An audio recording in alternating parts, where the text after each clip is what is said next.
일단 최대한 돈과 시간을 절약한다. 그 과정에서 외교적 갈등까지도 최소화한다. 이렇게 문제를 놓고 볼 때 아무리 봐도 KF-X는 F105가 가장 적합하다 볼 수가 있지 않을지. F-15K 의지 F-110 엔진 갖다가 만들면 되는 거 아닌가. 또 천공 레이더 같은 거 탑재를 하려면 전방 랜딩 기어가 접이는 방향을 반대로 하면 천공 레이더 탑재가 가능할 수도 있는 것이고, 더해서 F-105 같이 봄페이가 있는 길쭉한 기체의 경우 독파이팅에 취약한데, 이거는 내부 무장창에 고이데이를 탑재를 하고 엔진에 벡터 노즐을 달아놓는다면 베트남전에서처럼 구식 경전투기에 당하는 사태는 없지 않을까 본다. 이래서 레이저 유도 폭탄이나 매버릭, 사이드 와인더, 천공 미사일 같은 것 운용을 하면 되는데, 아무래도 F105G처럼 복자형으로 만들어서 전폭기로 운용을 해야 할 듯 싶고, 내부 무장창에 있는 고이데이를 떼어내고 천공 미사일을 회전식 파일런에 사기 정도 탑재를 하고 날개에 사기 달아놓으면 천공 미사일 8기 운반도 가능할 수 있다 본다. 역시 복자형 기체로 만들어서 요격기로 운용하면 전폭기 150, 요격기 150 되니까 양적인 확대에는 가장 효과적인 기체 아닌가. 한국 공군의 특성은 결국 전면전 가능성을 항상 염두에 두고 있어야 한다는 것인데, 결국 긴급 사태에 대비하는 양적인 전력을 갖추어야 한다는 것인데, 이거가 미제 전투기가 스텔스 시대로 넘어가면서 가격이 폭등하여 어렵게 된 부분이 있다. 결국 한국형 전투기는 엔진 2개를 고집하지 않는다면 F-15K 엔진 1개 갖고 F-105G 복자형 전폭기, 복자형 유격기 만들어 운용하면 되는 거 아닌지.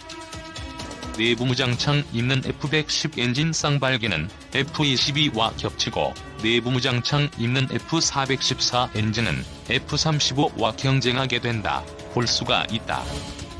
결국 그렇다면 F-15K 엔진 단발기로 KF-X를 개발할 수밖에 없다면, 이거 갖고 내부 무장창 만들고 천공 레이더 탑재하고 하려면 F-105G가 나오는 것이 아닌지. KF-X 기체 개발을 위해서는 고기동 하중을 견딜 수 있는 강도와 내구 수명 등의 요구도가 충족되어야 한다. 이 같은 요건을 충족하는 구조를 솔리드 모델로 정의해 3차원 도면을 생산해 배포하여 부품을 제작하고 조립할 수 있도록 하는 것이 구조 설계다. 특히 KF-X는 단자형과 복자형을 동시에 개발해야 하는 만큼 구조 설계 과정에서 어려움이 많았던 것이 사실이다. 그럼에도 불구하고 그간 카이가 축적해온 기술력과 노하우를 바탕으로 독자적으로 구조 설계 초도, 도면을 완성한 만큼 남다른 의미를 가진다. 항공기 개발 일정을 단축하기 위해 상세 설계와 제작을 병행하는 동시공학 설계를 적용한 덕분에 도면 배포가 완료되는 시점부터 통체, 주익, 미입 등 각 구성품에 대한 조립이 완료되고, 통체, 주익, 미이익을 조립해 기체를 완성하는 최종 조립 착수 단계까지 진행이 가능해졌다. 따라서 구조 설계 초도, 도면 배포와 더불어 항공기 시제작 단계의 70% 수준까지도 달한 것으로 이해될 수 있다. KF-X 개발에 전념하는 연구원과 엔지니어들은 무엇보다 짧은 상세 설계 기간 동안 고품질 도면 배포 완료라는 성과를 거두어 개발 일정 준수에 기여하게 된 만큼 이에 대한 자부심 또한 크다. KF-X 초도기는 2021년 상반기에 롤아웃 행사를 가질 예정이며 2022년 7월 역사적인 초도 비행을 앞두고 있다. 이를 위한 첫 단계 과정으로 KF-X 구조 설계 초도, 도면이 배포를 완료했고, 향후 항공기 부품 가공, 조립 등 제작 과정에서 발견되는 설계 개선 사항과 구조 시험을 통해 보강이 필요한 부분의 설계 보완이 진행될 예정이다. 또한 KF-X의 수출 경쟁력을 고려한 중량 및 원가 절감 설계 등 양산 설계를 진행하게 된다. 찬성 측, 반대 측 모두 KF-X 사업 진행돼야. 17일 국회 국방위원회가 개최한 한국형 전투기 사업 관련 공청회에 출석한 6명의 진술인들은 하나같이 KEFX 사업이 계획대로 진행돼야 한다는 입장을 밝혔다.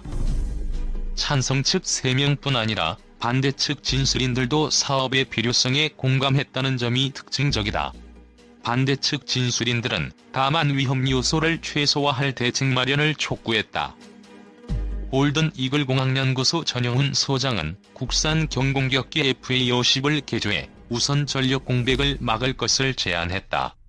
이를 통해 KFX 개발에 필요한 시간을 충분히 확보하자는 얘기다. 전 소장은 FA-50의 성능은 괜찮은 편이다.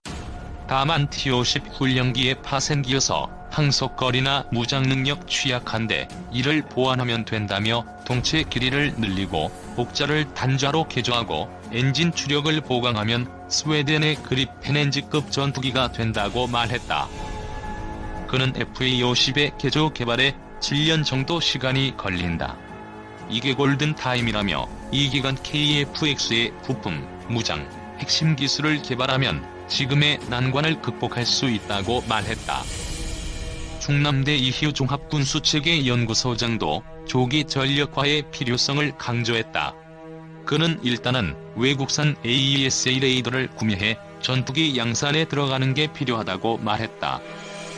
이 소장은 KEFX 사업은 이미 10년 이상 지연됐는데 또 지연되면 공군의 전력 공백이 가속화되고 국가 안보에 치명적 영향을 끼친다며 기술 자립도 중요하지만 그것보다는 전력 공백 문제가 심각하니 조기 전력화에 방점을 찍을 필요가 있다고 말했다. 그는 일단 해외 레이더를 기준으로 개발에 착수하고 2단계로 우리 레이더가 개발되면 그것을 토대로 기술 자립을 하자며 또 국회 국방위 산하의 리스크관리위원회를 한시적으로 가동해야 한다고 밝혔다. 한국산업연구원 방위산업팀 안영수 선임연구위원은 기존 인도네시아 외에 제3의 해외 투자자를 확보하는 등의 가격 경쟁력 대책이 절실하다고 지적했다. 그는 KEFX의 수출을 위한 가격 경쟁력 확보에 심각한 고민이 필요하다.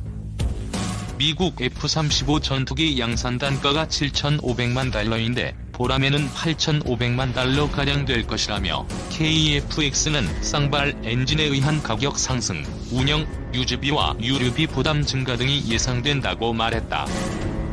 또 2060년까지 국가 경제에 영향을 미치는 대규모 산업인 만큼 KEFX 사업은 범국가적 추진이 필요하다.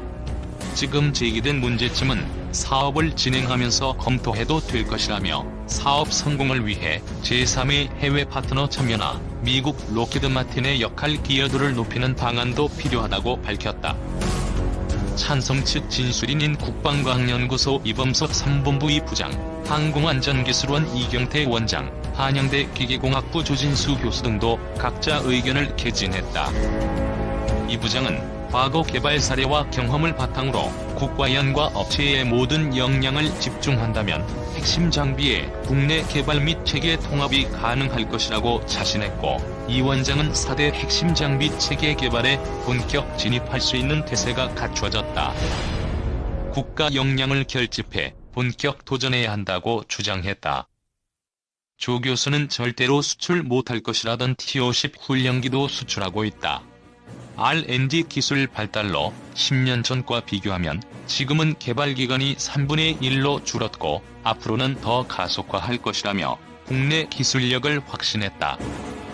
한국형 전투기 개발 사업 카이 vs 대한항공승전은 한국형 전투기를 개발해 120대를 양산하는 KEFX 사업을 놓고 국내 항공군수 업체인 한국항공우주산업과 대한항공이 맞대결을 벌이게 됐다. 24일 업계에 따르면 이날 오전 10시 마감한 2차 KEFX 사업 전자 입찰에 카이와 대한항공 두 개사가 응찰했으며 양사는 오후 4시 전까지 제안서를 제출할 예정이다. KEFX는 공군 주력기인 F-16보다 우수한 미들급 4.5세대 전투기 120대를 우리 손으로 양산해 노후 전투기인 F-4와 F-5를 대체하는 사업이다. 체계 개발비 8조 5천억 원, 양산 비용 9조 6천억 원 등 총 18조 1천억 원의 대규모 프로젝트다. KEFX 사업 자체의 매력도 크지만 사업자로 선정될 경우 기존 전투기의 노후화에 따른 추가 전투기 교체 물량도 기대할 수 있을 뿐 아니라 KEFX 사업 진행을 통해 확보한 전투기 개발 노하우와 양산 능력을 바탕으로 차기 전투기 사업 수주에서도 유리한 고지를 정할 수 있다. 항공 우주 분야가 주력인 카이의 경우 기업 규모 확대와 안정적인 매출원 확보의 기회가 될 수 있고, 민항 항공사인 대한항공의 경우 비운수 분야인 항공우주사업본부의 비중을 늘려 새로운 성장 동력을 창출할 계기를 마련할 수 있다. 카이, T-50, FA-50 개발, 양산 노하우. 록히드 마틴 정부의 기술 이전 약속. 양사 중 일찌감치 참여 의사를 밝힌 카이는 기존 고정익기 개발 실적과 해외 기업으로부터의 기술 도입 등의 측면에서 한 발 앞서 있다. 카이는 고등훈련기 T-50을 비롯 개량형인 경공격기 FA-50을 개발, 양산하며 고정익기 개발 노하우를 축적했으며 해외 수출 실적도 보유하고 있다. 이 과정에서 다수의 항공기 설계, 제작, 시험 장비 및 소프트웨어를 확보했으며 설계, 시제작, 시험 평가 등을 담당할 개발 인력도 1,300여 명에 달한다. 카이 관계자는 FA-50 설계 및 시스템을 기반으로 차세대 스텔스 전투기 개발, 쌍발 엔진, 복좌 설계 기술 등을 확보해 한국형 전투기 개발에 유리한 조건을 갖추고 있다고 강조했다. 부족한 기술 확보나 안정성을 제고를 위한 해외 기술 도입 측면에서도 카이가 유리하다. 카이가 손잡은 해외 파트너는 록히드 마틴으로 한국 공군의 주력기인 KF-16 제작사이자 한국형 고등훈련기 T-50 개발 당시 기술 제공업체다. 향후 한국 공군에 F-35를 공급할 차기 전투기 사업자이기도 하다. 특히 록히드 마틴은 차기 전투기 사업 절충 교역 협상에서 KEFX 기술 이전을 한국 정부에 약속하기도 했다. 기존 기종과의 연계성이나 원활한 기술 이전 등의 측면에서 유리한 파트너를 카이가 보유했다는 평가다. 대한항공 유럽 파이터 능가하는 한국형 전투기 개발할 것. 대한항공은 오랜 기간 전투기 창정비 및 성능 개량 작업을 통해 쌓은 노하우를 강점으로 내세우고 있다. 대한항공은 한국 공군 전투기들은 물론 미군의 F-15 전투기에 대한 창정비 및 성능 개량 작업을 수행해왔다. 고정익기 생산은 F-5 제공호 전투기 라이선스 생산 이후 최근 실적은 없지만 무인기 분야에서 5톤급 대형 전략 무인기까지 설계, 개발하는 등 시스템 인테그레이션 능력을 이미 확보하고 있다고 회사 측은 강조했다. 파트너로는 유럽 파이터를 개발한 에어버스를 영입했다.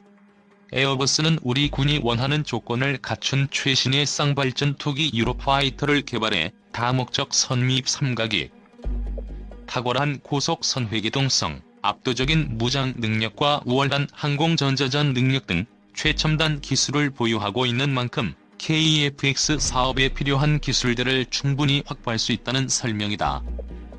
기술 이전의 용이성 측면에서는 에어버스가 유럽 업체인 만큼 미국의 수출 승인 규제를 받지 않아도 된다는 점과 사업 참여국인 인도네시아와 항공기 공동 개발 경험 보유 및 외교적 장애가 없다는 점을 강점으로 내세웠다.